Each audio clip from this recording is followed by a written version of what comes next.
ఈ రూతు గ్రంథములో మనకు రెండు పేర్లు మిగిలాయి. ఒకటే హీరోయిన్, ఆ యొక్క ఈ చాప్టర్కి లేదా ఈ యొక్క పుస్తకానికి హీరోయిన్, మెయిన్ రోల్ పర్సన్ ఎవరంటే రూతు. దేవునికి స్తోత్రం. రూతు అనగా స్నేహము, రూతు అనగా సంతృప్తి చెందినది అని అర్థం. రూతు అనగా స్నేహం, ఫ్రెండ్షిప్. రూతు అనగా ఫ్రెండ్షిప్, స్నేహం. రూతు అనగా ఇంకేంటి? సంతృప్తి చెందినది. Praise the lord. మనం గమనిస్తే, దేవుని వాక్యాన్ని పరిశీలన చేస్తే, రూతు జీవితాన్ని మనం ఆలోచన చేస్తే ఖచ్చితంగా పేరుకు దగ్గ మనిషి, పేరుకు దగ్గ జీవితం. Praise the lord. సార్థక నామధేయురాలు. ఎవరో సార్థక నామధేయురాలు అంటే పేరుకు తగ్గటువంటి మనిషి, పేరును సార్థకం చేసుకున్నది. కొంతమంది పేర్లు ఉంటాయి, పేరు గొప్ప ఊరి దెబ్బ. పేరేమో సూపర్గా ఉంటుంది, బతుకేమో దరిద్రంగా ఉంటుంది. పేరుకు తగ్గ జీవితాలు ఉండవు. దేవుడు దైవజనుల ద్వారా కానీ తల్లిదండ్రుల ద్వారా కానీ మనకేదైనా పేరు పెట్టినప్పుడు ఏమండి, ఆ పేరు అర్థం ఏమిటి? మరి దాన్ని బైబిల్ సంబంధమైన పేర్లు సుమా, మంచి పేర్లు సుమా. ఆ పేరేమిటి అనేది మనం తప్పనిసరిగా తెలుసుకొని ఆ పేరుకు తగ్గట్టుగా మనం జీవించడం మనకి మంచిది. ఇలాగే అన్నని చెప్పి ఒక ఆయన అబద్ధాలు ఆడుతూ ఉన్నాడట మనిషి. ఎందుకు మా అబద్ధాలు ఆడతావంటే, నా పేరు అబద్ధం రా, మరి సార్థకం చేసుకుంటాను అన్నాడట. సార్థకం చేసుకోవాల్సింది ఈ దిక్కుమాలి విషయాల్లోనే, మంచి విషయాలు సార్థకం చేసుకోవాలి. దేవునికి స్తోత్రం. రూతు తప్పనిసరిగా పేరుకు తగినటువంటి జీవితం కలిగిన వ్యక్తి. మొట్టమొదటిగా రూతు అనగా స్నేహం, ఫ్రెండ్షిప్. ఎవరితో ఫ్రెండ్షిప్ చేసింది? ఒకప్పుడు ఆమె లోకంలో ఉన్నదే, లోకంతో ఫ్రెండ్షిప్ చేసింది. ఆవిడ లోకస్తురాలు, అన్యురాలు. ఆమె స్నేహం మొదటగా ఎవరితో ఉంది? లోకంతో ఉంది. నేను రక్షించబడిన కొత్తలో ఒక చర్చిలో నేను మాట అన్నాను. నేను లవ్లో ఉన్నాను, నేను ప్రేమలో ఉన్నాను, దేవునితో ప్రేమలో ఉన్నాను అని చెప్పాను. ఒకప్పుడు నేను లోకంతో ప్రేమలో ఉన్నాను, ఇప్పుడు దేవుడితో ప్రేమలో ఉన్నాను అని చెప్పాను. రూతు ఒకప్పుడు లోకాన్ని స్నేహించింది, లోకంలో జీవించింది, లోకస్తురాలుగా బ్రతికింది. రక్షించబడిన తర్వాత ఆమె దేవుడి పరిచయం అయిన తర్వాత దేవుడితో స్నేహం చేసింది. Praise the lord. మనలో చాలామంది, మనమంటే మీరే కాదు, సంఘంలో ఉన్నవాళ్ళు, సార్వత్రిక సంఘంలో ఉన్నవాళ్ళు రక్షించబడకముందు లోకాన్ని ప్రేమించి రక్షించబడిన తర్వాత కూడా ఇంకా లోకాన్నే ప్రేమిస్తూ ఉంటారు. లోకంతోనే స్నేహం. లోకంతో స్నేహం అంటే లోకంలో ఏముంది? శరీరాశ, నేత్రాశ, జీవబుడంబం. అంటే గొప్పలు చెప్పుకోవడం, బాగా బిల్డప్, ఫోజులు. ఈ మూడిటితోనే అన్ని లింకులు అయి ఉన్నాయి.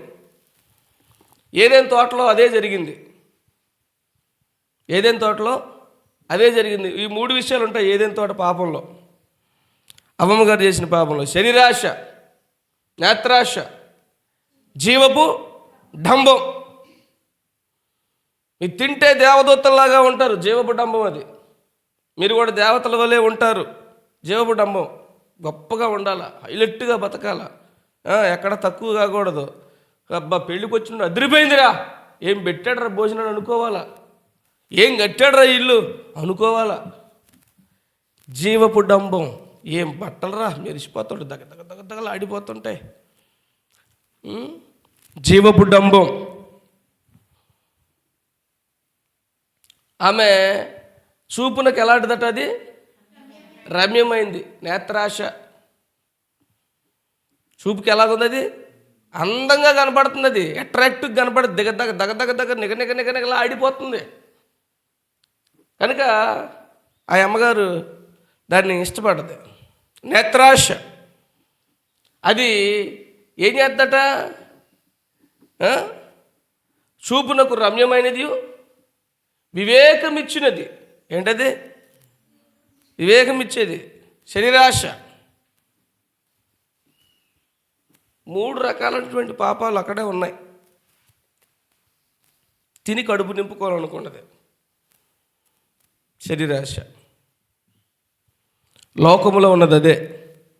ఈరోజు చాలామంది దేవుని బిడ్డలో ప్రభువు నమ్ముకొని కూడా ఆ జీవబడామని తగ్గదు, ఆ హెచ్చులు తగ్గవు, ఆ ఫోజులు తగ్గవు, ఆ ఏషాలు తగ్గవు. చాలా గీరగా ఉంటారు. చాలా ఆ డంభం, వాళ్ళ మాటల్లో డంభం కనపడుతుంది, వాళ్ళ బట్టల్లో డంభం కనపడుతుంది, వాళ్ళకి బతుకులో డంభం ఈజీ కనపడుతుంది. దీనత్వము, వినయము, విధేయత.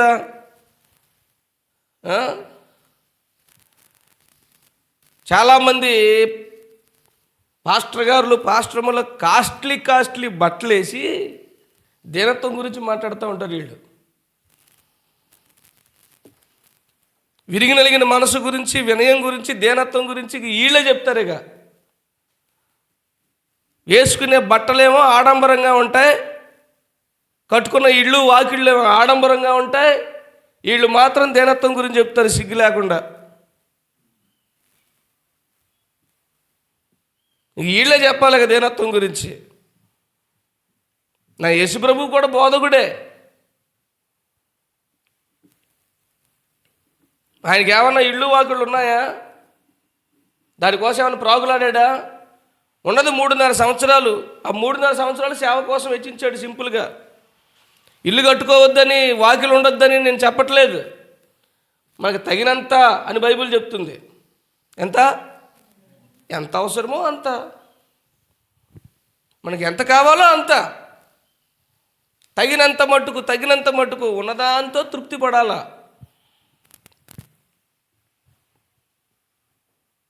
రక్షించబడ్డారన్న పేరే కానీ ఇంకా లోకము జబ్బు బాలేదు.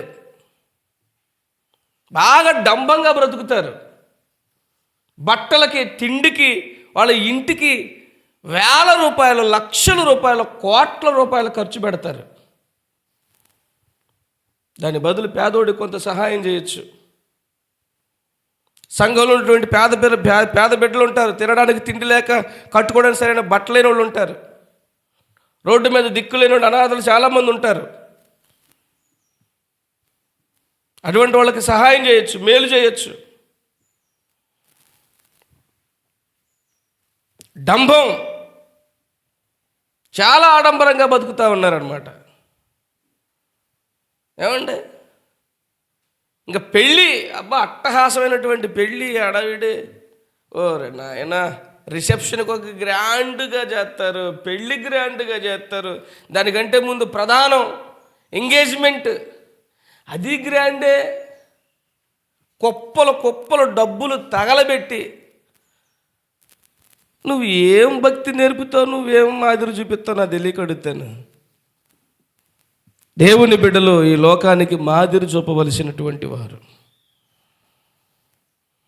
దేవుడే దీనుడై మన మధ్యలోకి వచ్చాడు. తెగ ఆడంబరం అయిపోతూ ఉంటారు క్రైస్తవులు. ఆడంబర జీవితం.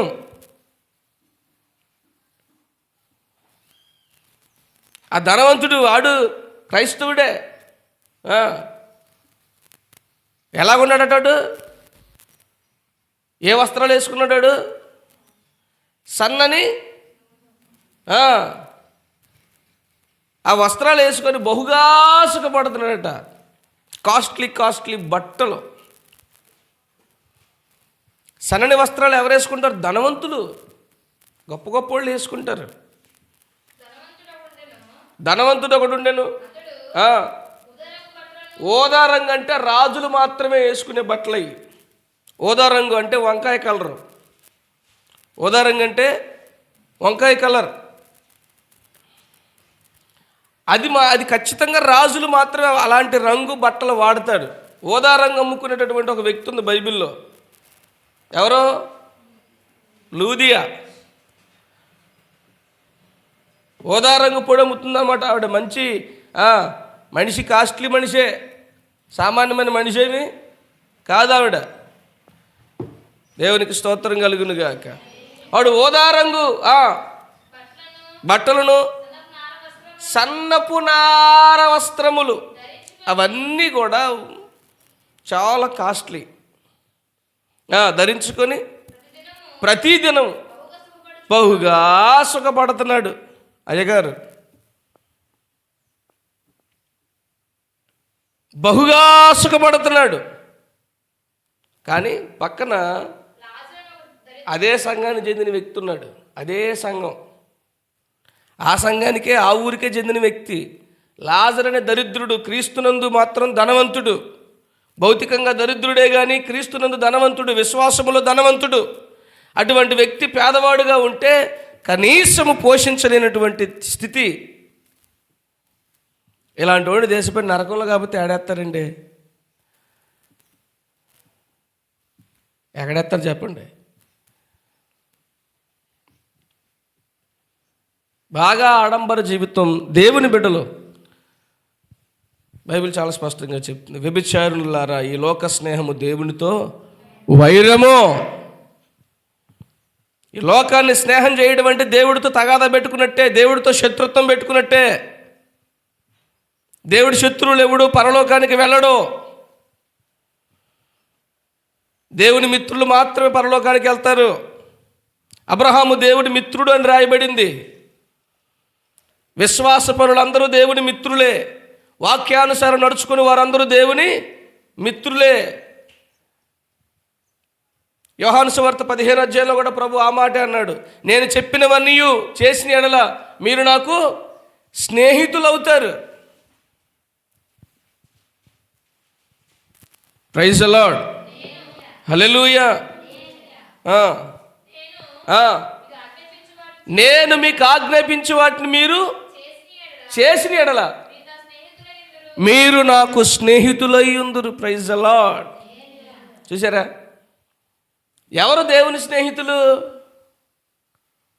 విశ్వాసం కలిగిన వాళ్ళు దేవుని స్నేహితులు. దేవుని వాక్యానికి లోబడేవాళ్ళు దేవుని స్నేహితులు. దేవునితో స్నేహం చేయాలంటే నీ స్టేటస్ ఎంత ఇవన్నీ కాదు కావాల్సింది. ఒకే ఒక్కటి చేస్తే సరిపోద్దు, నువ్వు దేవుడితో ఫ్రెండ్ అయిపోతావు. ఆయన వాక్యానికి నువ్వు లోబడితే చాలు, నువ్వు దేవునితో ఫ్రెండ్వే. దేవునికి స్తోత్రం కలిగిన గాక. దేవునితో ఫ్రెండ్షిప్ అండి. రాజుల రాజు, ప్రభువుల ప్రభు, ఏమండి, సర్వలోకాన్ని సృజించినటువంటి దేవుడితో ఫ్రెండ్షిప్ అంటే దేవునికి స్తోత్రం కలిగిన గాక. బైబిల్లో 2-3 సార్లు రాయబడింది, అబ్రహాము నా స్నేహితుడు. యాకోబు కూడా అంటాడు, మరియు అతడు దేవునికి స్నేహితుడని పిలువబడిను అని యాకోబు కూడా అంటాడు. దేవుడు ఆజ్ఞాపించినటువంటి మాటలని, వాక్యాన్ని ఎవరు నెరవేరుస్తారో వారు దేవునికి స్నేహితులై ఉంటారు. కాబట్టి వాళ్ళు పరలోకానికి వెళ్తారు. దేవుని వాక్యానుసారం బతకకుండా ఎన్ని పాటలు పాడినా, ఎన్ని ప్రసంగాలు చేసినా, ఎంత వాక్యం విన్నా, ఎన్ని కానుకలు వేసినా, ఎన్ని తిప్పలు పడినా వాక్యానుసారం బ్రతకకపోతే వాడెవ్వడూ కూడా పరలోకానికి ఎంటర్ కూడా కాలేరు.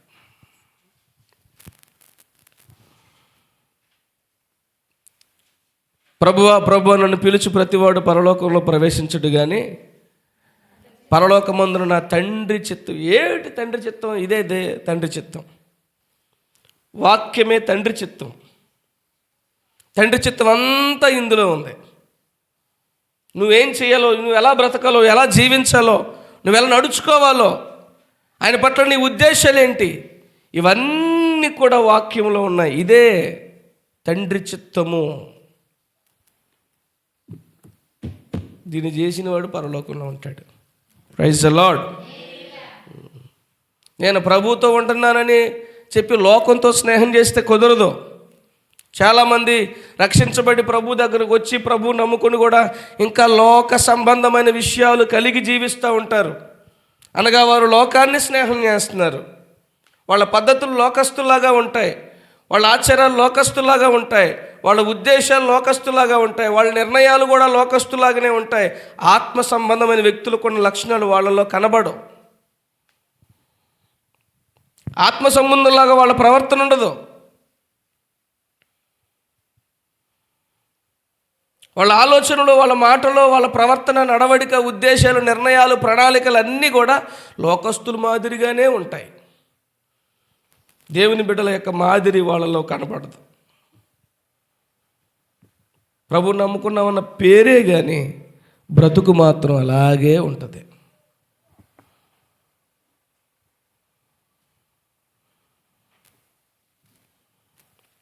రూతు ఒకప్పుడు లోకంతో స్నేహం చేసింది, కానీ దేవుడితో పరిచయం అయిన తర్వాత, పెండ్లైన తర్వాత, ఏమండి, నయోమి దగ్గరకు వచ్చిన తర్వాత, అత్తగారింటికి అడుగుపెట్టిన తర్వాత మొట్టమొదటగా అత్తగారితో స్నేహం చేసింది. Praise the lord. ఒకప్పుడు లోకస్తురాలే, లోకంతో స్నేహం చేసిన మనిషే, కానీ ఎప్పుడైతే వివాహమైందో, అత్తారింటికి అడుగుపెట్టిందో, అప్పటి నుంచి కూడా అత్తగారితో స్నేహం చేస్తుంది. వాళ్ళిద్దరు ఇప్పుడు అత్తాకోడలు కాదు, దే ఆర్ ఫ్రెండ్స్. ఉన్నారా అలాగా? ఫ్రెండ్స్ లాగా ఉండే అత్తకోడళ్ళు can we see in the world? ఈ ప్రపంచంలో, ఈ లోకంలో ఫ్రెండ్స్ లాగా ఉండేటువంటి అత్తకోడలను చూడగలమా? సరదాగా నవ్వుతూ, జోకులు వేసుకుంటూ, సంతోషంగా గడుపుతూ, ఒకరి గురించి ఒకరు ఆలోచించుకొని, ఒకరి గురించి ఒకరు బాధ్యత తీసుకొని, ఏమండి, ఒకరికొకరు గౌరవించుకుంటూ, ఇదే కదా ఫ్రెండ్షిప్ అంటే. అత్తగోడలు ఎలాగుంటే ఎంత బాగుంటుందండి ఆ కుటుంబం, ఎంత అద్భుతంగా ఉంటుంది. దేవునికి స్తోత్రం కలుగును గాక. అత్తగారితో స్నేహం చేసింది.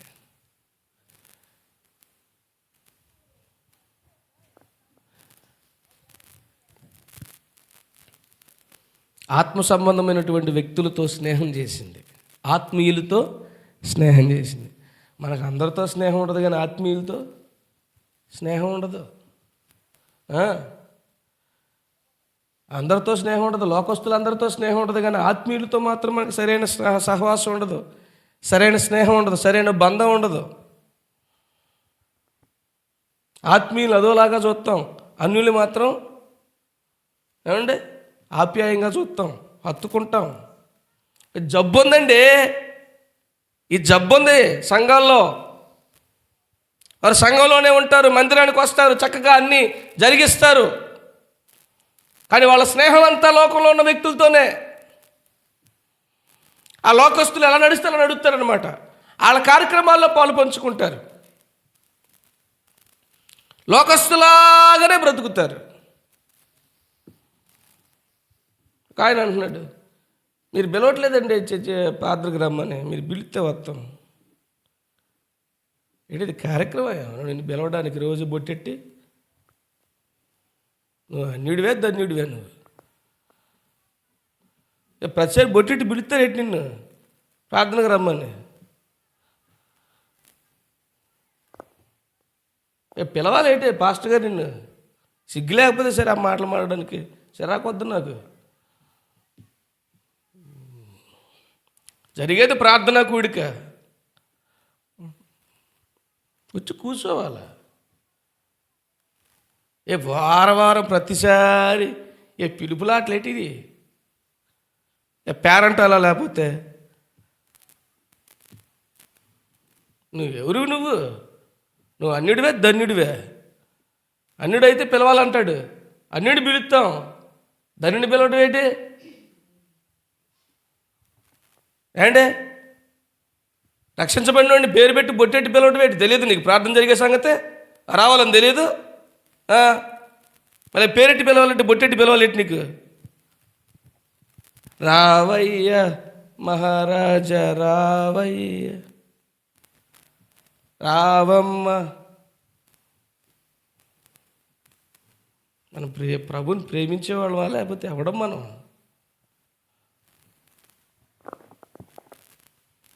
గృహ కోడికలు జరిగినప్పుడు ఎవరిని పిలవాలి తెలుసా? ఎవరిని పిలవాలా? అన్యుల్ని పిలవాలా? అన్యుల్ని పిలుచుకోవాలి. సంఘంలో ఒకసారి చెప్తే సరిపోద్ది. మా ఇంట్లో కూటమి పెట్టుకున్న సంఘం అందరూ రండి అని చెప్పుకుంటాం ఒక మాట. అది సొంత సంఘానికి కూడా మళ్ళీ ఇంటింటికి పోయి పిలవాలట. సంఘంలో చెప్తే సరిపోదు అయితే ఏంటి 30 సార్లు ఏంటి పిలవాలి ఏంటి నిన్ను తెలియకడుతాను. ఈ దిక్కుమాలిన భక్తిహీనమైన విషయాలు ఇవన్నీ కూడాను. ఈ భక్తిపరు లక్షణాలు కాదు ఇవి.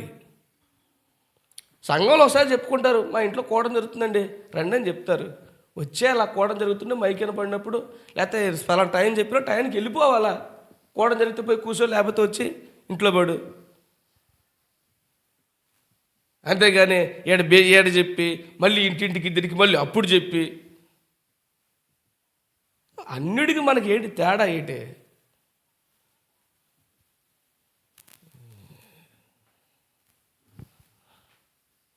ప్రార్థన జరుగుతుంది, నీకు రావాలనిపిస్తే వచ్చి కూర్చో, చక్కగా నేను ఎవడ కాదన్నాడు. ప్రార్థన కూడా వద్దంటాడా?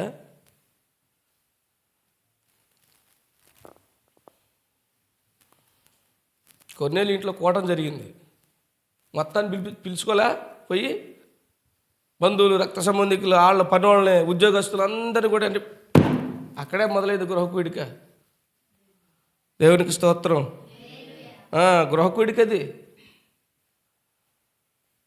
గృహకూడికలో సాక్ష్యం ఏదో చెప్తారు, వాక్యం ఏదో సువార్త ఏదో వెళ్తుంది అని చెప్పేసి అన్యులు బయట వాళ్ళు మనం పిలుచుకోవాలా, అన్యుల్ని పిలుచుకోవాలా, వచ్చి కూర్చొని వాక్యం వింటారని.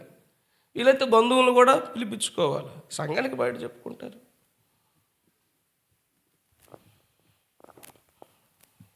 Praise the lord. Hallelujah.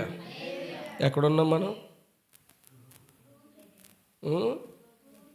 Ruth దగ్గరే. స్నేహం. Praise the lord.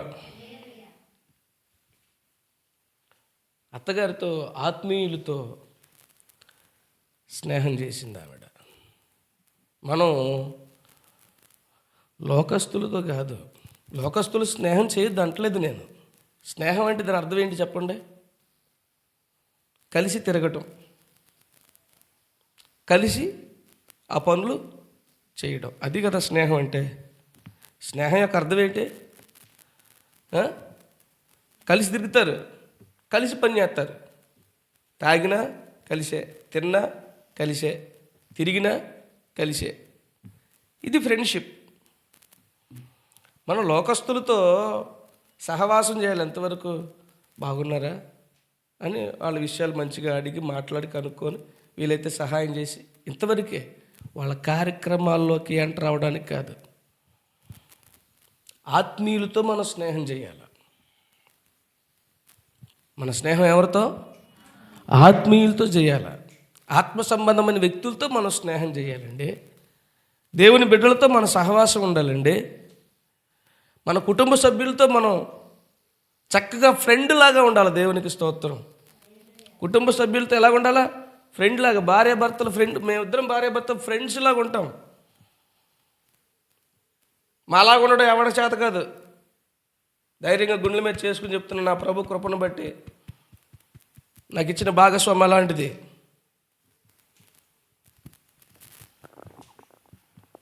We are friends. మేము స్నేహితుల్లాగా ఉంటాం. చాలా సరదాగా, చాలా జోవియల్గా మేము గడుపుతాం.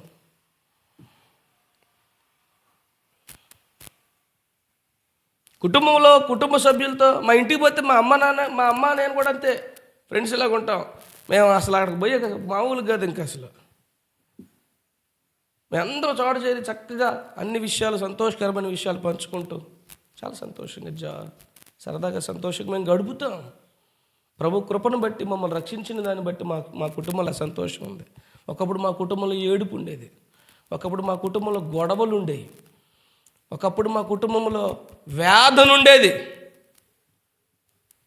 నా ప్రభువుకి నేను కృతజ్ఞుణ్ణి. అలాంటి నా కుటుంబంలో ఆనందం, సంతోషం. ప్రభువు నమ్మిన వాళ్ళ కుటుంబాల్లో దేవునికి స్తోత్రం కలిగిన. నీతిమంతుల జీవితాలలో కనబడు ఆనందం నీ వరమే. ఆ మాట అందుకే రాశాను నేను. నీతిమంతుల జీవితాల్లో కనబడే ఆనందం దేవుడి వరం. ఒకప్పుడు వేదన, రోదన, దుఃఖము, బాధ, కన్నీరు నిండినటువంటి, ఆకలి దప్పులతో కూడినటువంటి చీకటి అంధకారములో అవమానాలు, అలాంటి కుటుంబాలలో ప్రభువును నమ్ముకున్న వెంటనే వెలుగు, ఆనందం, సంతోషం, నూతన ఉత్సాహం. Praise the lord. మరి నా చెల్లితో కూడా నేను ఫ్రెండ్ లాగానే ఉంటాను. ఇంకా నాకంటే బాగా ఉండేవాళ్ళు ఉన్నారు ఆ విషయంలో మాత్రం. ఇంకా సాగర్ వాళ్ళిద్దరు పాపం, వాళ్ళిద్దరు ఇంకైతే ఇంకా సరదాగా ఉంటారు పాపం. స్వాతి ఇద్దరు కూడా అన్నజల్లు చాలా బాగుంటారు. కుటుంబంలో అలా ఉండాలండి.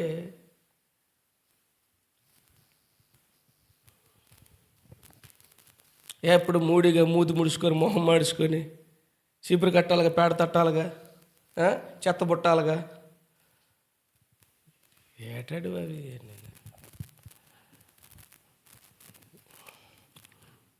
మన ఫ్యామిలీస్లో మనం ఫ్రెండ్స్. దేవునికి స్తోత్రం కలిగింది గాక. ఆవిడ అత్తగారితో స్నేహం చేసింది. అత్తగారు ఓన్లీ అత్తగారే కాదు, ఆత్మీయురాలు కూడాను. దేవునికి స్తోత్రం. ఆత్మీయమైన తల్లి కూడాను. దేవునికి స్తోత్రం. దేవుని బిడ్డలో అయిన మనం ఆత్మీయులతో గడపాలండి. ఆత్మీయులతో సహవాసం చేయాలి.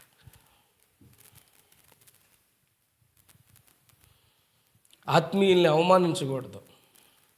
ఆత్మీయులతో అవమానకరంగా మాట్లాడకూడదు, ప్రవర్తించకూడదు, బిహేవ్ చేయకూడదు. క్రీస్తునందు, ఈ దేవుని యందు భయభక్తులు కలిగిన ఎవడైనా సరే తోటి ఆత్మీయుల్ని గౌరవిస్తాడు, సన్మానిస్తాడు. Praise the lord.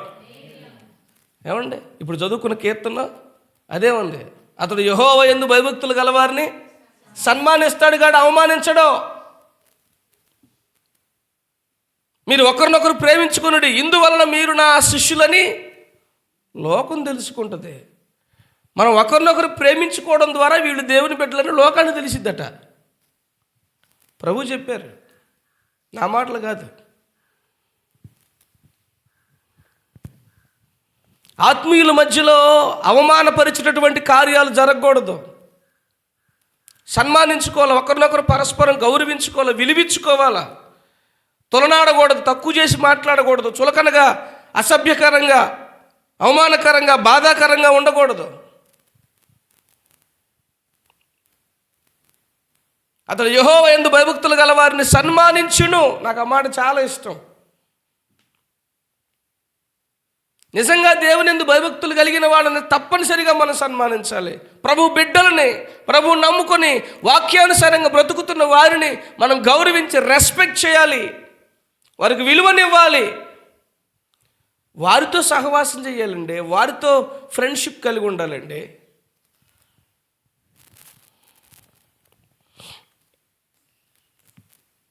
రూతు అనే పేరుకి అర్థము స్నేహము. నిజమే, కొంతమంది అంత స్నేహభావంగా ఉంటారండి. వాళ్ళతో స్నేహం చేయాలనిపిస్తుంది. కొంతమందిని చూస్తుంటే ఎప్పుడు పరారై పారిపోవాలనిపిస్తుంటుంది. ఆ మధ్యలో ఉండకుండా ఇంక అసలు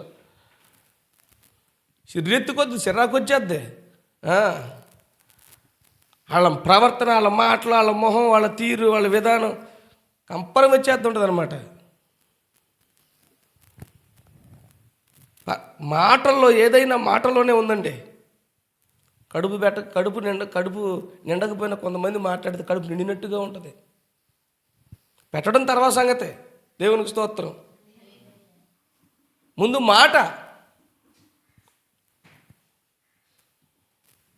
ముందు మాట బాగోవాలి.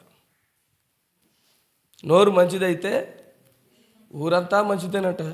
దేవునికి స్తోత్రం. నోరు మంచిదైతే అన్నీ మంచి అవుతాయి, అందరు మంచోళ్ళు అవుతారు. దేవునికి స్తోత్రం కలిగిన గాక. మనకు నోరు కుదురు ఉండదు, ఇష్టానుసారంగా మాట్లాడితే ఎలా పడితే అలా మాట్లాడతాం.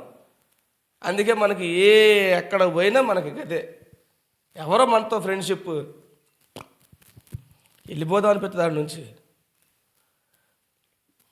కొంతమందితో స్నేహం చేయబుద్ది, కొంతమంది పారిపోబుద్ది అయింది.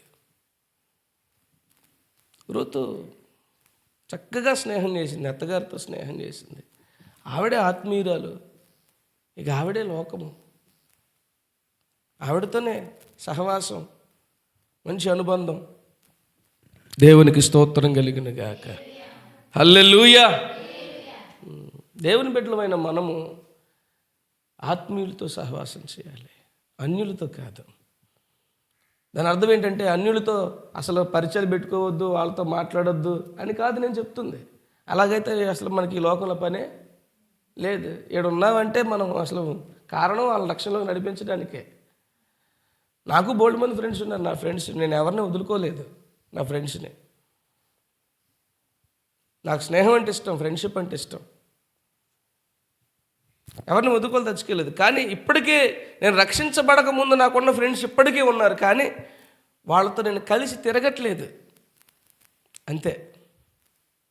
వాళ్ళ చెడు కార్యక్రమాల్లో నేను పాలు పంచుకోవట్లేదు. మంచి విషయాలు అయితే నేను చక్కగా వాళ్ళతో జాయిన్ అవుతున్నాను. నేను ఇంటికి వెళితే మా వాళ్ళందరినీ పలకరించుకుంటూ పోతాను, నేను కలుసుకుంటాం. కలిసి మళ్ళీ హోటల్కి వెళ్ళిపోయి ఏవో బజ్జీలో, ఆ చిట్టు బోండాలు, ఆ బండ బోండాలు, ఏయో మొత్తానికి తిని సంతోషాన్ని వ్యక్తపరుచుకొని కాసేపు కూర్చొని మాట్లాడుకొని మంచిడు ఏదో నాకున్న ప్రేమని, నాకున్న దాంతో కొంచెం వ్యక్తపరుచుకునే ప్రయత్నం చేస్తూ ఉంటాను.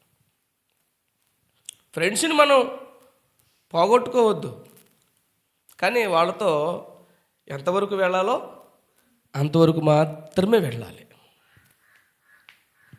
అంతకు మించి మనం వెళ్ళకూడదు, మొహమాటానికి పోకూడదు. ఈ ఫ్రెండ్సే దెబ్బ కొట్టేది. నా మీద నీకు ప్రేమ లేదురా అంటాడు వీడు, నా మీద నమ్మకం లేదురా అంటాడు వీడు, తెసిపోయి నట్టేట్లో ముంచుతాడు.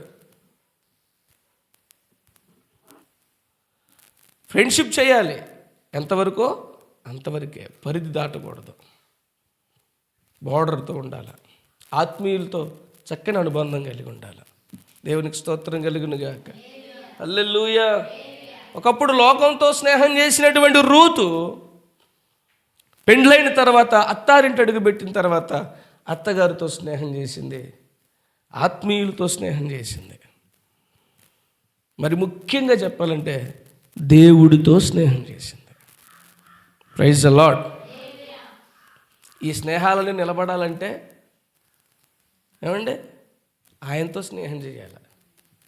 ఒక పెద్ద ఆయన చెప్పారు, ఒక పాస్టర్ గారు, స్నేహమైనా, అనురాగమైనా, అనుబంధమైనా ఏదైనా సరే మొత్తం ప్రేమతోనే ఉంటుంది. ఏదైనా సరే ప్రేమకి ఎన్ని పర్యాయ పదాలుగా ఉంటాయి, కొంచెం డిఫరెన్స్ ఉంటుంది అంతే. ప్రేమను ఇంగ్లీష్లో ఏమంటారు? లవ్. లవ్లో మొదటి అక్షరం ఏంటి? ఎల్ కదా. ఎల్ ఎలాగైనా ఉండేది, ఇంకెలాగైనా ఉంటుంది. ఇలాగుంటుందా ఎల్? ఎలాగుంటుందండి? ఇలాగైనా ఎల్. ఈ ఎల్లో 2 కడ్డీలు ఉన్నాయి. ఒకటేమో సైడ్కి చూస్తుంది, ఒకటేమో పైకి చూస్తుంది. ఈ సైడ్కి చూసేది కరెక్ట్గా ఉండాలంటే ఈ పైకి చూసేదాంతో కరెక్ట్గా ఉండాలట. ఆ ఎల్లు మనమైతే ఈ పైకనున్న మన బంధాలు, అనుబంధాలు, ఆప్యాయతలు అయితే ఇవి సరిగా ఉండాలంటే ఈ ఎల్లు ఇది ఎప్పుడు కూడా పైకే చూడాలి, ఇలా తిరగకూడదు. అర్థమవుతుందంటారు మీకు? పారే నీళ్ళు ఎప్పుడు కూడా స్వచ్ఛంగా ఉంటాయి. స్వచ్ఛంగా ఉంటాయి. తొట్టులో నీళ్లు వారం రోజులకి, ఇప్పుడు ఆ తొట్టులో నీళ్ళు పోసారు, వారం 10 రోజులకే పాడైపోతాయి. ప్రవహించే నీరు ఎప్పుడు కూడా స్వచ్ఛంగా ఉంటుంది. పైనుండి ప్రేమ మనకు ప్రవహిస్తే మన నుండి ప్రేమ ఇటు ప్రవహించాలి. అర్థమవుతుందా మీకు? మనలో ప్రేమ ఉండాలంటే, ఆ ప్రేమ స్వచ్ఛమైనదై, నిర్మలమైనదై ఎప్పుడు కూడా చక్కగా ఉండాలంటే మనం దేవుడితో ఫ్రెండ్షిప్ చేయాలి. అప్పుడు మన నుండి వచ్చే ప్రేమ నిర్మలమైనదై ఉంటుంది, స్వచ్ఛమైనదై ఉంటుంది. దేవునికి స్తోత్రం. హల్లెలూయా. ఈ ప్రేమ ప్రవాహం పైనుండి సైడ్కి పోవాలి. దేవునికి స్తోత్రం. నా గిన్నె నిండి పొలుచున్నది. పైనుండి అలా పడతా ఉంటే కింద నుంచి పోతా ఉందట పక్కలకి. దేవుడితో మనం ఫ్రెండ్షిప్ చేయాలి, దేవుడితో స్నేహం చేయాలి. మన బెస్ట్ ఫ్రెండ్, డియరెస్ట్ ఫ్రెండ్ మన ప్రభువైన యేసుక్రీస్తు. ఆయన మంచి ఫ్రెండ్ అండి. ఆయన మించిన ఫ్రెండ్ మరొకడు లేడు. ప్రేమించి ప్రాణం ఇచ్చినటువంటి ఫ్రెండ్. మనం పాపులమై ఉండగా మన కొరకు చనిపోయాడు. ఎవడన్నా నీతిమంతుడి కోసం చచ్చిపోతాడు, మంచోడి కోసం చచ్చిపోతాడు, చెడ్డోడి కోసం ఎవడు చచ్చిపోతాడండి? నా ప్రభు మనం చెడ్డవాళ్ళమై ఉండగా చచ్చిపోయాడు. మన పాపులమై ఉండగా, మనం భక్తిహీనులమై ఉండగా, మన శత్రువులమై ఉండగా ఆయన మన కొరకు చనిపోయాడని రోమపత్రిక 5వ అధ్యాయంలో రాయబడింది. మన పాపులమట, భక్తిహీనులమట, శత్రువులమట. అలాంటి స్థితిలో ఉన్న మన కొరకు మన ప్రభువు చనిపోయారు. దేవునికి స్తోత్రం. నేను మీ ఫ్రెండ్ని. నాతో మీరు ఫ్రెండ్షిప్ చేయాలంటే, మీకు నాకు మధ్య మంచి అనుబంధం ఉండాలంటే నేను చెప్పిన ఆజ్ఞలు మీరు పాటించాలి. అప్పుడు మన ఫ్రెండ్షిప్ బాగుంటుంది అని ప్రభు చెప్పారు. చిన్న నిబంధన అంతే, చిన్న కండిషన్ అంతే, చిన్న కండిషన్. మిగతా ఫ్రెండ్స్తో మన సహవాసం చేస్తే మనకు మేలు కలిగిద్దో లేదో తెలియదు, కానీ ఈ ఫ్రెండ్తో సహవాసం చేస్తే, యేసు ప్రభుతో మాత్రం ఫ్రెండ్షిప్ చేస్తే నీ జీవితానికి దీవెన, ఆశీర్వాదము, ఆనందము, ఆరోగ్యము, అభివృద్ధి. దేవునికి స్తోత్రం కలిగిన గాక. ఏమండి, యేసుక్రీస్తు ప్రభు మనతో స్నేహం చేయడానికి, మనం ఆయనతో స్నేహం చేయడానికి ఉన్నాం. కొరింథీ మొదటి పత్రిక 1వ అధ్యాయం 9వ వచనంలో ఈ మాటలు స్పష్టంగా రాయబడ్డాయి. దేవుడు మనల్ని పిలిచింది దేని కొరకు అక్కడ చెప్తున్నాడు. మన ప్రభు అయిన యేసుక్రీస్తు అను తన కుమారునితో సహవాసమునకు మిమ్మును పిలిచిన దేవుడు నమ్మదగినవాడు. మన ప్రభు అయిన యేసుక్రీస్తు అని తన కుమారునితో సహవాసమునకు మిమ్మల్ని పిలిచినటువంటి దేవుడు, మనల్ని పిలిచినటువంటి దేవుడు నమ్మదగినవాడు. Praise the lord. హల్లెలూయా. మనం దేని కొరకు పిలువబడ్డాం? యేసుక్రీస్తు ప్రభుతో సహవాసం చేయడానికి, ఫ్రెండ్షిప్ చేయడానికి. దేవునికి స్తోత్రం కలుగును గాక. హల్లెలూయా. మనం ప్రభువుతో సహవాసం చేయాలి, యేసయ్యతో ఫ్రెండ్షిప్ చేయాలి. యేసయ్య మంచి ఫ్రెండ్, మనల్ని వెన్నంటి ఉండే ఫ్రెండ్, ఎప్పుడు కాచుకొని ఉండే ఫ్రెండ్, మనలో ఉండే ఫ్రెండ్, మనతో ఉండే ఫ్రెండ్, మనల్ని విడువని ఎడబాయని ఫ్రెండ్. దేవునికి స్తోత్రం. హల్లెలూయా. He's the best friend. ఆయన మనకి నిజమైనటువంటి స్నేహితుడు, మంచి స్నేహితుడు. మన సహవాసము యేసుక్రీస్తు ప్రభుతో చేయిస్తే అప్పుడు మనం ఇతరులకు మంచి స్నేహాన్ని మనం అందించగలం. స్నేహభావం మనలో పెంపొందుతుంది. Praise the lord. యోహాను రాసినటువంటి మొదటి పత్రిక 1వ అధ్యాయములో మన సహవాసమైతే తండ్రితో కూడాను. చూడండి, అక్కడ ఒక మాట రాయబడింది 1వ అధ్యాయంలో. వచనాలు చెప్పండి. 3వ వచనం చివరికి. యోహాను రాసినటువంటి మొదటి పత్రిక 1వ అధ్యాయము 3వ వచనము. మన సహవాసమైతే తండ్రితో కూడాను, ఆయన కుమారుడని యేసుక్రీస్తుతో కూడాను ఉన్నది. Praise the lord. ఇంతకుముందు యేసు ప్రభుతో అన్నాడు, ఇప్పుడేమన్నాడు? తండ్రితో కూడా ఫ్రెండ్షిప్పే. దేవునికి స్తోత్రం. తండ్రి అయిన దేవుడు, కుమారుడైన దేవుడు మనతో స్నేహం చేయాలని తాపత్రయపడుతున్నారండి. మీకు అర్థమవుతుందా? హలో, మీకు అర్థమవుతుందా? వింటున్నారా? మనం ఏ పాటి వాళ్ళమండి, మన బ్రతుకులేపాటి, మన జీవితాలు ఏపాటివండి. ఏమండి, ఉన్నోడితో స్నేహం చేస్తాడండి. ఏమండి, ఏ కేటగిరీ చెందిన వాళ్ళు ఆ కేటగిరీ చెందిన వ్యక్తులతో స్నేహం చేస్తారండి. మన పోటీ వాళ్ళతో ఎవడండి ఫ్రెండ్షిప్ చేసేది? కానీ తండ్రి అయిన దేవుడు, కుమారుడైనటువంటి దేవుడు మనతో ఫ్రెండ్షిప్ చేయడానికి ఇష్టపడుతున్నారు. మనం ఏమంత గొప్పవాళ్ళం అనండి,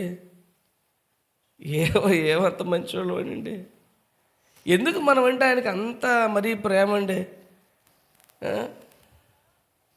ఆశ్చర్యమైన ప్రేమ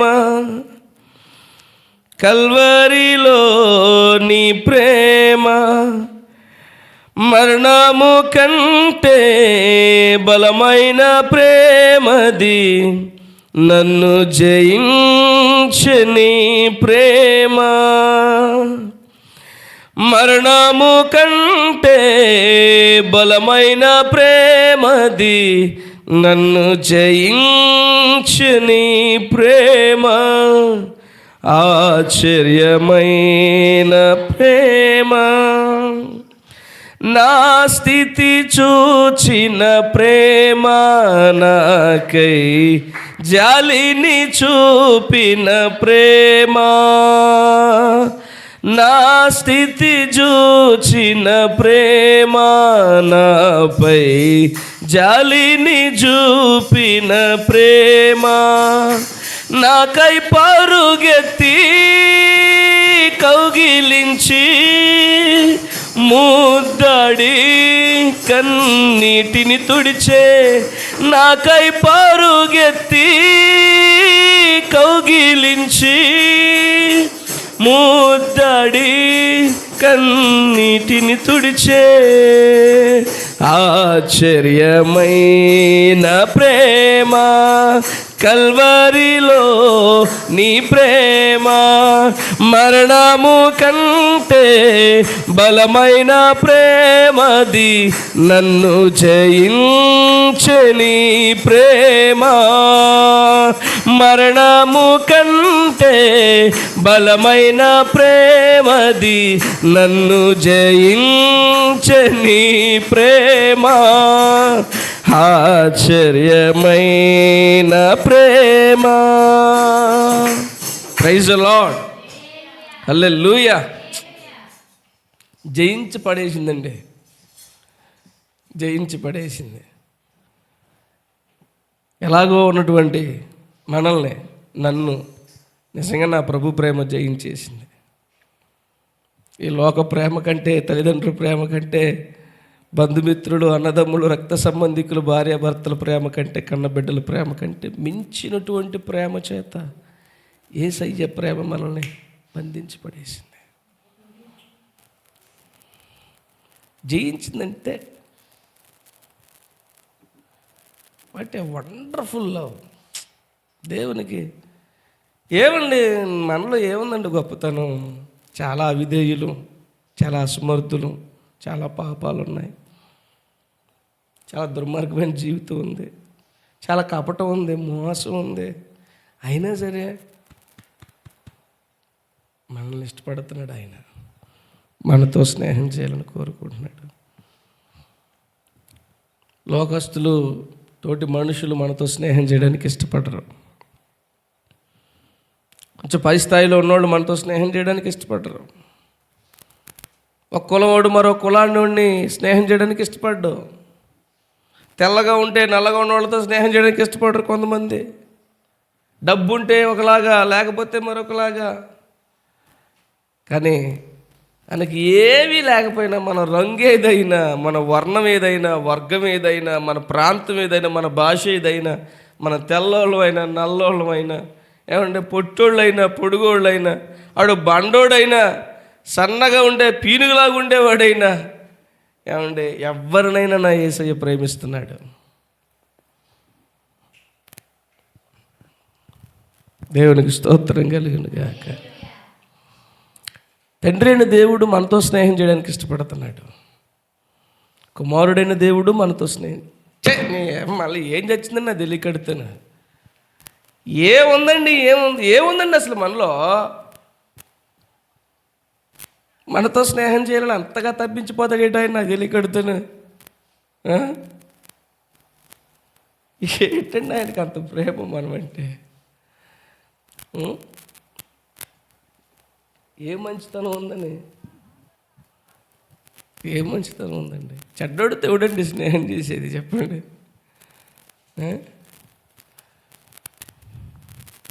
మనం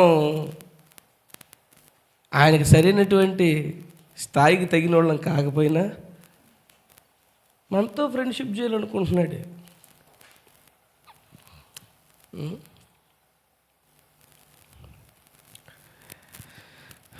దేవునికి స్తోత్రం కలుగును గాక. ఆయన ప్రేమ నిజమైన ప్రేమ. మన సహవాసం అయితే తండ్రితో కూడాను, ఆయన కుమారుడైన యేసుక్రీస్తుతో కూడాను ఉన్నది. Praise the lord. రూతు ఒకప్పుడు లోకాన్ని ప్రేమించింది, కానీ ఇప్పుడు అత్తగారితో స్నేహం చేసింది. ఒకప్పుడు లోకంతో స్నేహం చేసింది, ఇప్పుడు అత్తగారితో స్నేహం చేసింది. ఆత్మీయురాలతో స్నేహం చేసింది, దేవుడితో మరి ముఖ్యంగా స్నేహం చేసింది. మరి మీరు మీ స్నేహం ఎలాగుందో ఒకసారి ఆలోచించండి. ఎవరెవరితో ఎంత స్నేహం చేస్తున్నారో ఆలోచించండి. ఆత్మీయులతో మీ స్నేహం ఎలాగుంది? మా ఫ్రెండ్ సురేష్ అన్న, క్యాలెండర్లో బొమ్మ ఉంది కదా, ఆయనే. మేము కలిసి చదువుకున్నాం, హాస్టల్లో కలిసి తిరిగాం. కానీ అంతగా నేను వాళ్ళతో అప్పుడు అటాచ్మెంట్ లేదు నాకు. మాకు 10 మంది బ్యాచ్, 15 మంది ఉండేవాళ్ళం మేము ఇంటర్లో ఉన్నప్పుడు. వాళ్ళు నాకంటే ముందుగా రెసిడెన్షియల్లో చదువుకున్నారు, నేను ఇంటర్లో జాయిన్ అయ్యాను. మేము కలిసి తినేవాళ్ళం కానీ తిరిగేవాళ్ళం, కానీ అంత అటాచ్మెంట్ లేదు. బాగా పాపంలో ఉన్నాను నేను. బాగా సినిమాలు పిచ్చి, సినిమాలు తెగ తిరిగేసేవాడిని సినిమాలకి.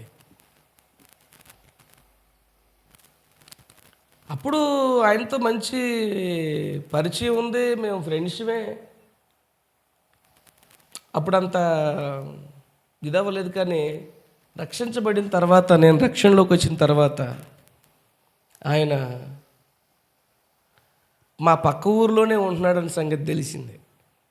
నాకు ఎదురుపడ్డాడు ఒకరోజు, నేను మా ఊరు వెళ్ళినప్పుడు. ఆయనే గుర్తుపట్టాడు, పలకరించాడు. అన్న అన్న అనుకుంటాం, తర్వాత బాబాయ్ బాబాయ్ అనుకుంటాం. కొంతమంది బాబాయ్ అంటాం, కొంతమందిని అన్న అంటాం. ఆయన నేను అన్న అనుకుంటాం. వాళ్ళతోనే నేను ఉన్నా, అంత అటాచ్మెంట్ లేదు. కానీ ఇప్పుడు నేను ఇంటి దగ్గర ఉన్నంత కాలము ఇక్కడైతే కుదరట్లేదు. ఆయన వదిలిపెట్టేవాడిని కాదు. ఆయన ఎప్పుడు పర్మిషన్ ఇస్తాడా, ఎప్పుడు అవకాశం ఇస్తుందా వెళ్ళిపోయేవాడిని ఆయన దగ్గరికి. ఆయన ఫిజియోథెరపీ డాక్టరు, నేనేమో ఏదో ఉద్యోగం మానేసి వచ్చి ఏదో చిన్న చిత్తగా పనులు చేసుకుంటూ, ఇంట్లో పనులు చేసుకుంటూ, ఏదో 2 సంఘాల్లో వాడబడుతూ అలాగే ఉన్నాను. ఆయనకి సంఘం ఉంది, ఆయనకి ఫిజియోథెరపీ డాక్టరు. కానీ రక్షించబడిన తర్వాత మా అనుబంధం మామూలుగా లేదు. ఎంత అనుబంధం అంటే, వారంలో ఒకసారి, నెలలో 2-3 సార్లు సింపుల్గా కలుసుకుంటాం. పక్కనే ఉన్నాం కదా, ఒక 7 కిలోమీటర్లు వాళ్ళ ఊరికి మా ఊరికి డిస్టెన్స్. సమయం దొరికి వెళ్ళిపోయేవాడిని నేను. వెళ్ళిపోయి గంటలు కూర్చొని మాట్లాడుకునేవాళ్ళం. ఇవి ఏముంటాయి? ఒకే ఒక బంధం, ఆత్మీయుడు, ఆత్మబంధం. తెగ సమయం గడిపేసేవాడిని ఆయనతో నేను. ఒక్కటే అంతకుముందు లేదు కదా. మరి ఇప్పుడు ఏంటంటే, అంతకు మునుపు లేనిది ఇప్పుడు ఉన్నది ఏంటంటే ప్రభు, ఆత్మీయత. దేవునికి స్తోత్రం. ఆత్మీయులతో ఫ్రెండ్షిప్ చేయాలి. ఇక రూతు పేరుకు మరొక అర్థము సంతృప్తి చెందినది. Praise the lord. నిజంగానే సంతృప్తి చెందినటువంటి జీవితమే రూత్ది. సంతృప్తి పడ్డది, తనకున్న పరిస్థితులతో సంతృప్తి పడ్డది. గొంతెమ్మ కోరికలు కలిగినటువంటి వ్యక్తి కాదండి. దేవుడు తనకిచ్చిన రక్షణతో సంతృప్తి పడ్డది. అందుకనే వయసున్న పెళ్లి చేసుకునేటటువంటి అవకాశం ఉన్న పిల్లలు అడ్డు ఎవరు లేరు, చక్కగా మరో పెళ్లి చేసుకోవచ్చు ఆవిడ. కానీ అటన్నిటినీ కాదనుకొని రక్షణతో చాలా సంతృప్తి చెందింది. నేను తిరిగి మరలా వెళ్ళిపోతే పెళ్లి చేసుకోవచ్చు, కానీ రక్షణ పోతుంది, నా దేవుడిని పోగొట్టుకుంటాను. ఏమండి, నాకు అక్కడ ఇంకెవరో ఉండరు, ఆత్మీయులు ఎవరో ఉండరు, చర్చి ఉండదు, మందిరం ఉండదు అని ఏమండి తన రక్షణతో తృప్తి చెందింది. తన రక్షణే తనకు అన్నీ అయ్యాయి. దేవునికి స్తోత్రం. ఆ రక్షణే తనకు సమస్తం అయిపోయింది. దాంతో సంతృప్తి చెందింది, తన ప్రాణం తృప్తి చెందింది. దేవునికి స్తోత్రం. దప్పిగొన్న వారలారా నా యొద్దకు రండి అని అంటాడు ప్రభు. ఆయన దగ్గరికి వచ్చి దప్పి తీరుతుంది. దేవునికి స్తోత్రం. ఆ దప్పికతో సంతృప్తి చెందాలి మనం. ఏమండి, ఇంకా లోక సంబంధమైనటువంటి దప్పికలు మనకి ఎందుకండి? మనకు అవసరం ఏముంది? ప్రభు ద్వారా మనకు సంతృప్తి కలుగుతుంది. యెహోవా ధర్మశాస్త్రమునందు ఆనందించుచు దీవారాత్రము దానిని ధ్యానించువాడు అన్నాడు. అంటే మన ఆనందం ఎక్కడుంది తెలుసా? వాక్యంలో ఉంది. దేవుని వాక్యంలో ఆత్మీయుల ఆనందం ఉంది. దీంతో మనం సంతృప్తి చెందాలా, తృప్తిపడి సంతృప్తి చెందాలి. దీంట్లో మనం సంతోషించి ఆనందించడానికి ఎంతో ఉంది. మనకు తెలియక మనం దీన్ని పోగొట్టుకుంటున్నాం. కానీ యెహోవా యందు ఆనందించడం వలన మీరు బలం పొందుతారు అని నెహెమ్యాలో అంటాడు. మన ఆనందం ఎక్కడుంది? దేవునిలో ఉంది. మన ఆనందం దేవునిలో, దేవుని వాక్యంలో ఉన్నదండి. పరిశుద్ధాత్మ యందు మీరు ఆనందించమంటున్నాడు. మన ఆనందం, సంతోషం ఇక్కడుంది. దీంతో మనం సంతృప్తి చెందాలి. ఇంకా విపరీతమైనటువంటి దిక్కుమాలినటువంటి ఆశలు, ఆకలి దప్పులు, కోరికలు, ఏమంటే ఈ దరిద్రమైనటువంటి ఆకలి దప్పులు మానేసుకోవడం మనకు మంచిది. ఏమండి, లేని ఆకలి దప్పులు తెప్పించేసుకుంటాం మనం. ఉన్నటువంటి వాటితో మనం ప్రభువుతో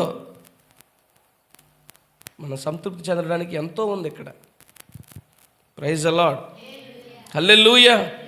ప్రభువుతో సంతృప్తి పడదే ఇంక ఈ లోక సంబంధమైనటువంటి ఆశల, కోరికలు నాకు అవసరం లేదు. యవ్వన కాలంలో ఉన్నటువంటి బిడ్డండి, యవ్వన కాలం ఆదరణ పొందడానికి ఏమంటే కొడుకులు, కూతుళ్ళు కూడా లేరు.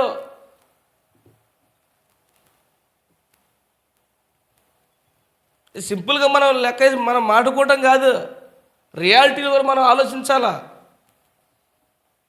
తోటి కోడలు చక్కగా వెళ్ళిపోయింది, తన జీవితం తాను చూసుకుంది. తనలాగే రూతు కూడా వెళ్ళేటటువంటి అవకాశం ఉన్నది.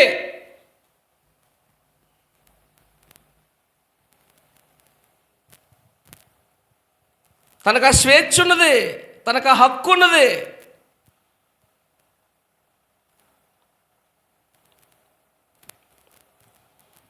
కానీ అవన్నీ శరీర సంబంధమైనటువంటి సంతోషాన్ని వదులుకున్నది, బంధువుల దగ్గర నుంచి వచ్చేటువంటి సంతోషాన్ని వదులుకున్నది, ఆత్మీయుల దగ్గర నుంచి సంతోషాన్ని కోరుకున్నది. Praise the lord. ప్రభువుతో ఉంటే నాకు చాలు. ఆవిడ యొక్క సంతృప్తి గొప్పది. ఆమె తృప్తి చెందినటువంటి విధానం గొప్పది. ఈరోజు సంతృప్తి చెందట్లేదండి. ఒక భార్య సరిపోవట్లేదు, 2-3 భార్యలు. ఒక భర్త సరిపోవట్లేదు, 2-3 భర్తలు. ఒకదానితో తృప్తి పడటం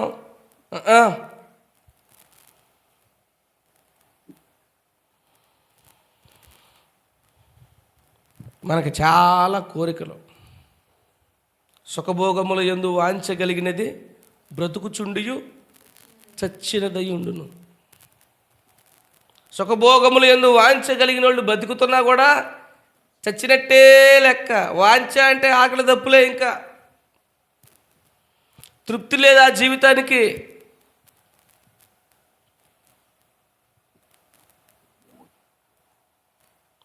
మనం సంతృప్తి చెందాలి. దేవునితో మనం సంతృప్తి చెందాలి. Praise the lord. రూతుతో బోయజ్ అంటాడు, కుమారి ఇక్కడ ఏరుకోవడానికి వచ్చా, ఇక్కడే ఉండు నిలకడగా, మరొకరి పొలంలోకి వెళ్ళొద్దు, అంత కక్కుర్తి పడొద్దు అంటున్నాడు. నీకు కావలసినంత ఇక్కడే దొరికిద్ది.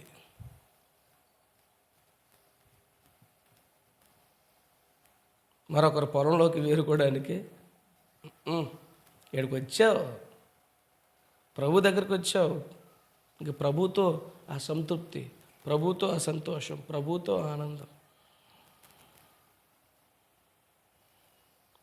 ఇంక వేరొక దిక్కుమనేటువంటి పొలంలోకి వెళ్ళాల్సినటువంటి దౌర్భాగ్య పరిస్థితిని తెచ్చుకోకూడదు ఎప్పుడు కూడా. సంఘాలు తిప్పేస్తుంటారు చాలామంది. ఈ సంఘం ఆ సంఘం, ఆ సంఘం ఈ సంఘం, ఒక చోట కుదురుకుంటారు. ఎన్ని సంఘాలు మారుతారు నాకు తెలియకడుగుతాను. అప్పుడు పరలోక సంఘంలో ఉండాల్సింది నిన్ను చేసిపోయి పాతాళ సంఘంలో వేసేస్తాడు దేవుడు. దరిద్రం పోద్ది. ఒక బ్యాచ్ గురించి చెప్పారు ఒక పాటర్ గారు నాకు. ఆ మనుషులు ఏ సంఘంలో ఉండరా భార్యాభర్తలు, ఆ ఇంటికి ఆ సంఘానికి ఎన్ని సంఘాలు మారుతావురా నీ దిక్కుమాలి నువ్వు బతుకునేది. ఒక సంఘముతో కమిట్మెంట్ ఉండాలా, ఒక సంఘంలో స్థిరపడి ఉండాలా. మీరు కూడా పోతారా అంటే పౌలు ఏమన్నాడు, పేతురు ఏమన్నాడు, నిత్య జీవపు మాటలు కలిగిన వాడు నిన్ను వదిలిపెట్టి ఆడిపోతున్నా ఆయన. అదే ఒక సంఘముతో కమిట్ అయిపోవాలా. ఆ సంఘంతో సంతృప్తి చెందాలా. ఎవడన్నా వచ్చి సంఘం పెడితే ఆడికి వెళ్ళిపోవడం, ఆడపోయి దూరడం.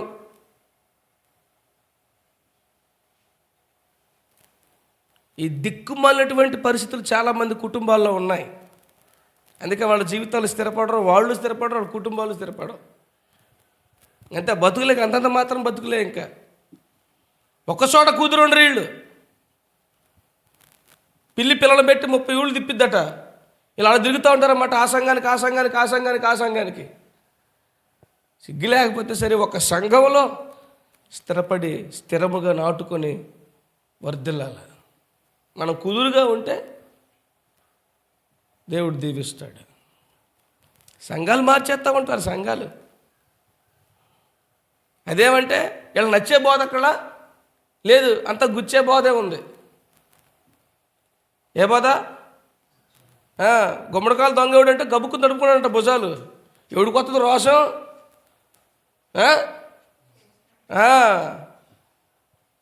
మరి నువ్వు దొంగతనం చేస్తే మరి దొంగ అనకపోతే ఏమంటారు? నేను దొర అంటారా? నా గురించి చెప్పాడు పాటర్ గారు, దొంగతనం గురించి చెప్పాడు. ఒక దిక్కుమాలోడు, నువ్వు దొంగతనం చేసావురా, నువ్వు దొంగవే. నువ్వేం చేయాలా?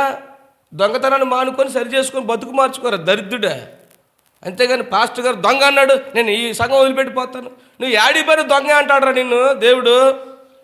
నువ్వు సంఘం మార్చేది మాత్రం దొరైపోవు.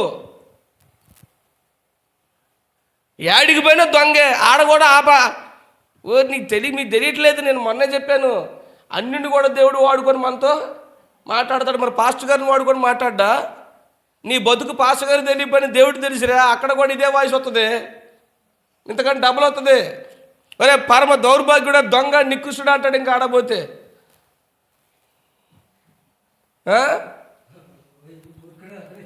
అదే ఇంకెటువంటి తెలిసి వ్యవహారం. ఆ రొట్టె పరిస్థితి ఎలాగుంటుందంటే పెనం మీద నుండి పొయ్యిలో పడ్డట్టు అయిపోద్ది. తప్పు చేసినప్పుడు హెచ్చరికలు వస్తాయి, ఖండనలు వస్తాయి. నీకు గుచ్చుకుంటుందంటే నువ్వు సరి చేసుకోవాలని అర్థం కదా. నీకు తగులుతుంది, నీకు గుచ్చుకుంటుంది, బాధ కలుగుతుందంటే నువ్వు ఆ విషయంలో సరిదిద్దుకొని సరి చేసుకోవాలని అర్థం. నన్ను తిట్టు, నేను అక్కడ కూర్చుంటే ప్రసంగం నువ్వు చెయ్యి, దొంగ దుర్మార్గుడు దౌరు, నాకెందుకు వద్దు రోజు, నేను చేస్తే కదా, నాకెందుకు వద్దు.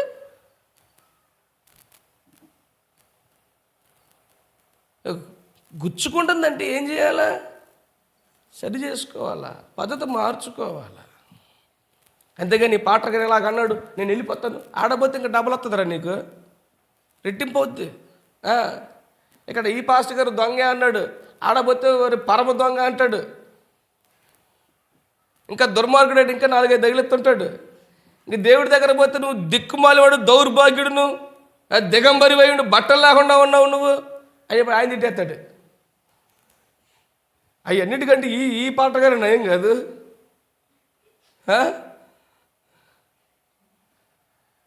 ఆ అమ్మకి కళ వచ్చిందట.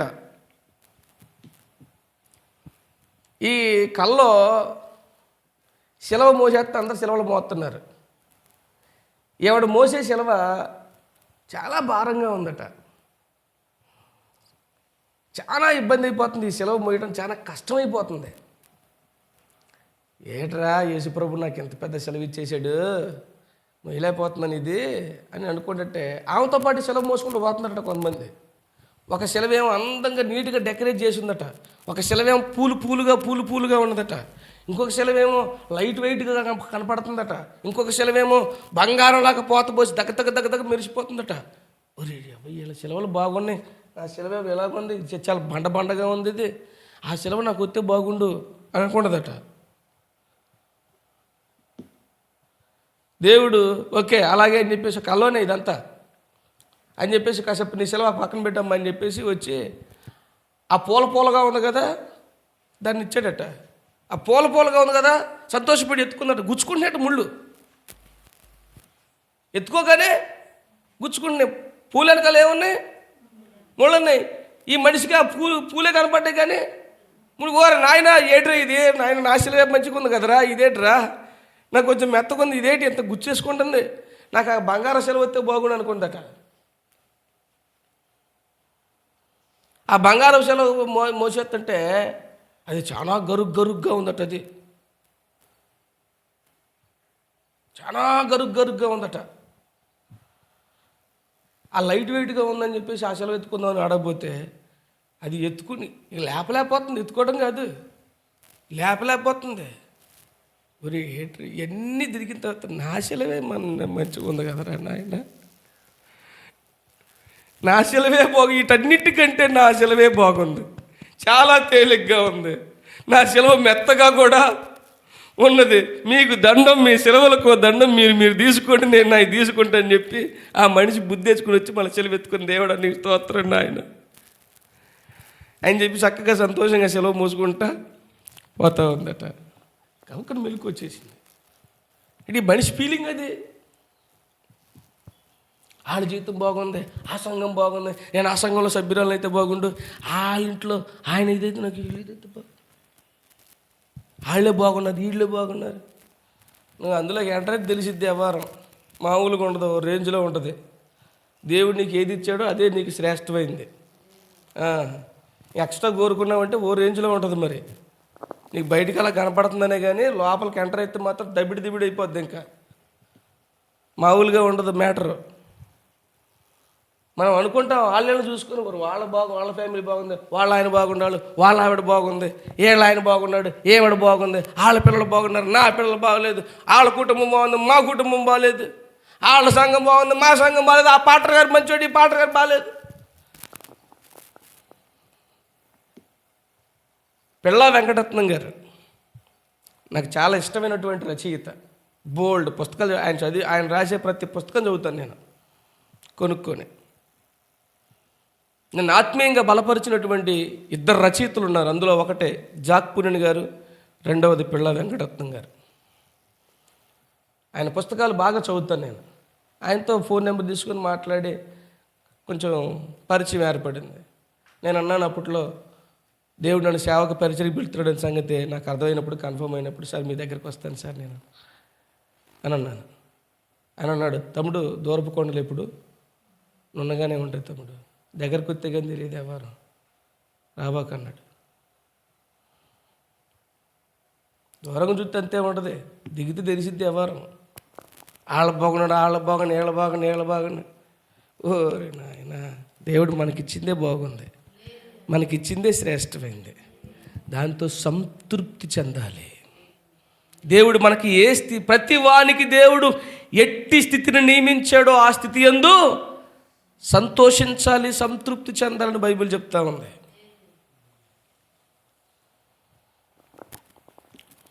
దేవుడిలో సంతృప్తి చెందాలి. దేవుడు మనకిచ్చిన వాటి యందు సంతృప్తి చెందాలి. దేవుడు మనకిచ్చిన సంఘాన్ని బట్టి సంతృప్తి చెందాలి.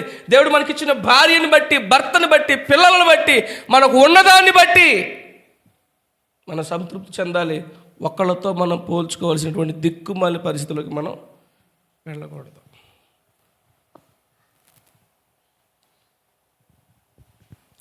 రూతు సంతృప్తి చెందింది. తనకున్నటువంటి ఇల్లు వాకిలతో సంతృప్తి చెందింది. ఏమంటే ఆ బోయజు పొలంలోకి పోతే కొన్ని పేలాలు ఇచ్చాడట ఆ మనిషి తినమని, ప్రేమ కొద్దీ ఇస్తే ఆ గుప్పిడి పేలాల్లో కొన్ని తిని కొన్ని అత్తగారి దేశపోయింది. తిని తృప్తి పడి తన కొరకు ఇంటి దగ్గర అత్తగారు వెయిట్ చేస్తూ ఉంది. ఏమండి, మనం ఒకళ్ళవే కడుపు నింపుకోవడం కాదు, కుండ బద్దలు కొట్టేసుకోవడం కాదు, పొట్ట బగిలిపోయేలాగా తినటం కాదు. మన వెనకాల మన కోసం ఎదురు చూసేవాళ్ళు. దేవునికి స్తోత్రం.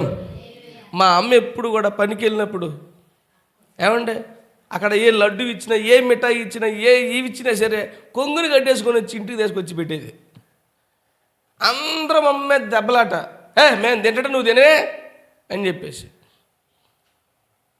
నా పిల్లగాడు ఉన్నాడమ్మా ఇంటి దగ్గర, మాకు లేరా పిల్లగాళ్ళు మీరు అనుకోండి అని వాళ్ళు ఎన్నన్నా సరే పడుచుకోకుండా కొంగుని కట్టుకొని తీసుకొచ్చి నాకు ఇచ్చేది నా తల్లి. దట్ ఈస్ సంతృప్తి. తృప్తి చెందాలి. Praise the lord, hallelujah. Ruth సంతృప్తి తనకున్న దాన్ని బట్టి, దేవుడు తనకిచ్చిన స్థితిని బట్టి సంతృప్తి పడ్డది, సంతోషించింది. శ్రేష్టమైన జీవితం తర్వాత దేవుడు ఇచ్చాడు. హల్లెలూయా. దిక్కుమాల కోరికలు పెట్టుకోకూడదు. దురాశలో సమస్తమైనటువంటి కీడులకు మూలం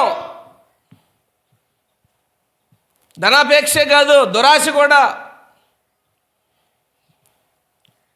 దురాశే దేవదూతని దయ్యంగా మార్చింది. దురాశే ఈ అమ్మగారిని ఏదైనా తోట నుంచి బయటికి గెంటేసింది. దురాశ దురాశ దురాశ. పక్కవాడిదేది ఆశించొద్దు.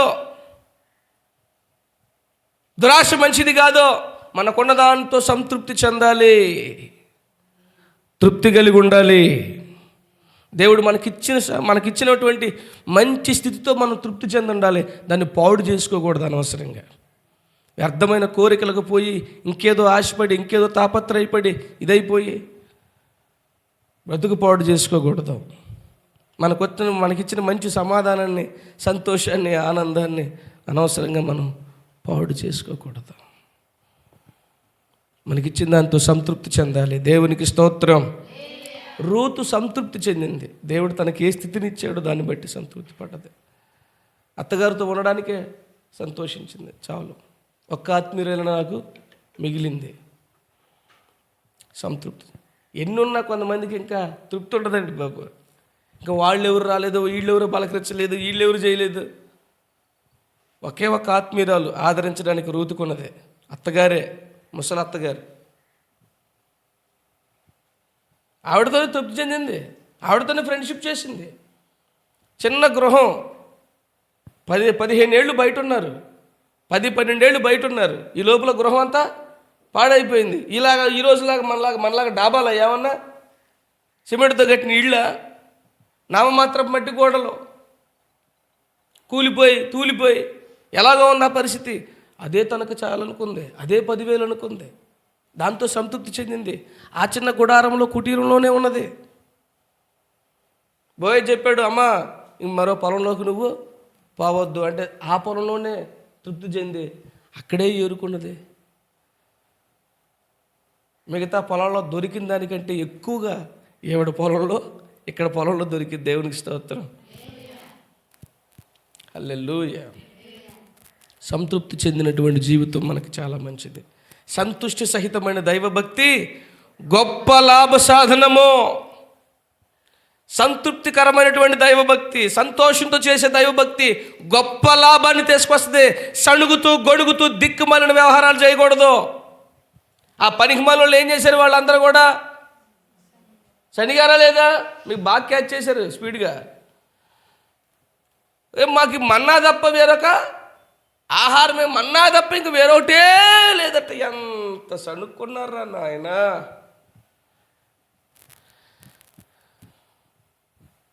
వాళ్ళ ఓకే, మనం రియాలిటీలో మనం మాట్లాడుకుంటే ప్రతిసారి మన్నా ఏంటంటే ఎవరికైనా మొహం కొట్టిద్ది, నేను కాదన్ను. కానీ మనకున్న పరిస్థితి ఏంటి? ఆ పరిస్థితిలో అదే ఎక్కువ మనకి, అవునా కదా?